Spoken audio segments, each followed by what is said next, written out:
Hello everyone, my name is Marsha Knotts, and today I will be teaching you how to make a loop for your bracelets when you have an odd number of string and some of your strings don't match on the left side and on the right.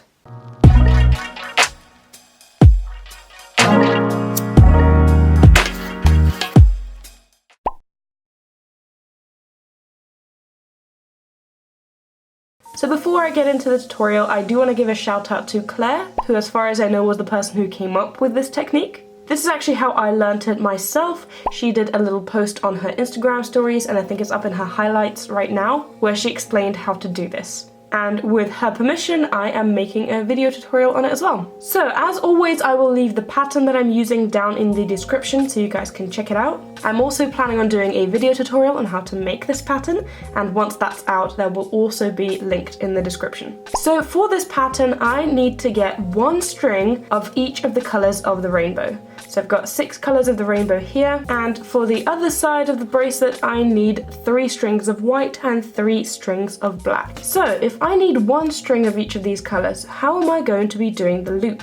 Well, the answer is a little bit tedious. Let's start with the red one. You're going to want to cut your strings twice as long as you would cut them normally. So if I normally cut my strings to be about 1 meter long per string, this time I'm going to be cutting 2 meters. So once you've cut all your string, you need to go back and take a look at your pattern. Figure out where the center of your pattern is by imagining a line going right through the middle.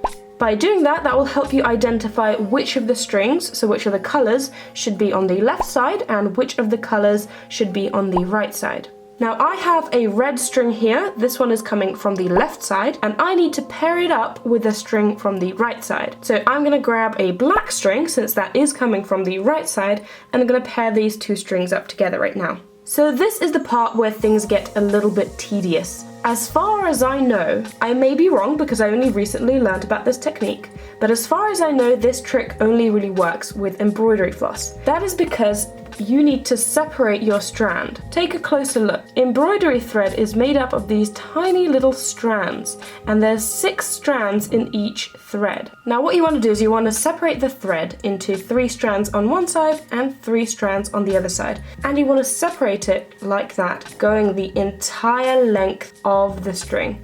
And this is where I said things get a little bit tedious, and you might start seeing that your string is getting a little bit tangled like so, but if you're really careful and attentive to the string, you'll be able to separate it with pretty much no issues. Alright, so I've separated mine and I now only have 3 pieces in 1 strand. Now grab the string that you were going to pair this one off with and do the exact same thing with it as well. Separate 3 strands on one side and 3 strands on the other side, all the way along the entire length of the string. Honestly, as I said, this process is really tedious and can get pretty annoying, so I definitely do not recommend this for beginners. If you're just starting out, for sure try some other way of starting or finishing your bracelets. I have an entire playlist on that. Only try this if you are somewhat experienced in this already, because otherwise you will get frustrated and you will want to throw everything away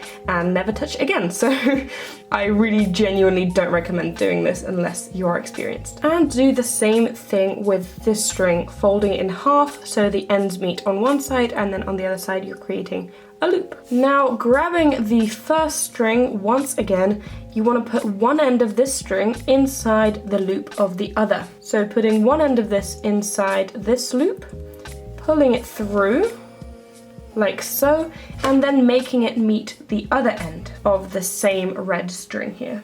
And there you go, you've threaded the 2 strings together, just like so, and now here you've got a loop, like so, with 1 string of each color on either side. Since we separated the strings, creating 3 strands for each, we then folded them here at the top, doubling the strands, making sure that now this entire thing is consisted of 6 strands once again.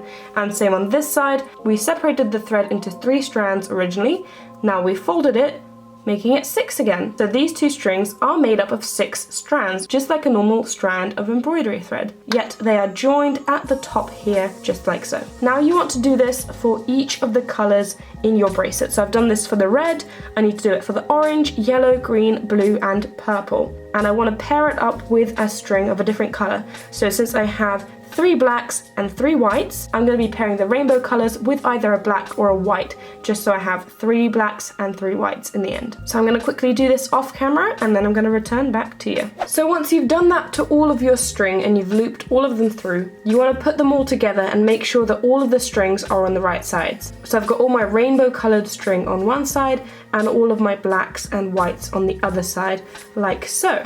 And what I'm going to be doing now is just a basic loop. I'm not going to be going too in depth here because I do have a separate tutorial available for you. If you want to check that out, it will be in the card on the right and in the description down below as well.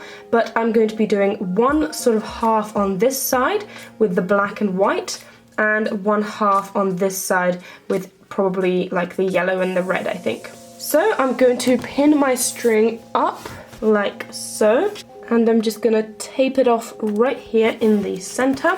And as I said, I'm just going to be doing a black and white loop for this half. Now here you want to be careful, since your string was separated into sort of strands of 3, you want to be careful that when you take an entire strand, you are taking both sort of all 6 strands from the same string. So these are all coming from the yellow one. I don't want to get it mixed up with like one of these. So you should be very careful here.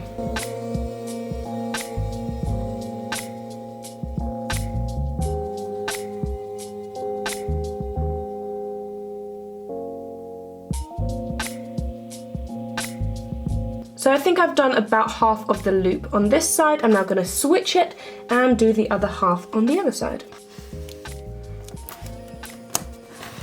And for this half of the loop, I think I want to go with a red and orange.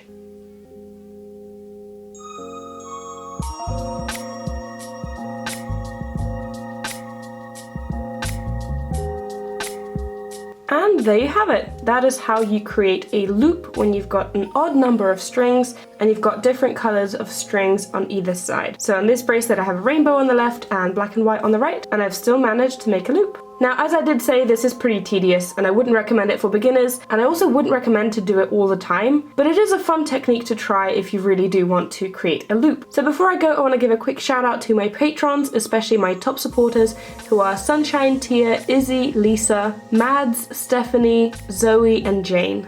Thank you guys so much for your support. I really do appreciate it. It helps me out greatly. And if you also want to become a patron, there is always a link in the description where you can sign up and also get exclusive perks for your donations. Now, if you want to check out some other ways to start and finish your bracelets, I do have an entire playlist on that, and it will be linked in the description for you guys to check out as well. As I said, I will be making a tutorial on this bracelet, and once that's out, that will also be in the description. But other than that, of course, I post videos on Wednesdays and Sundays, and sometimes I even post bonus videos, so keep your eyes out for that. And I will see you next time. Bye!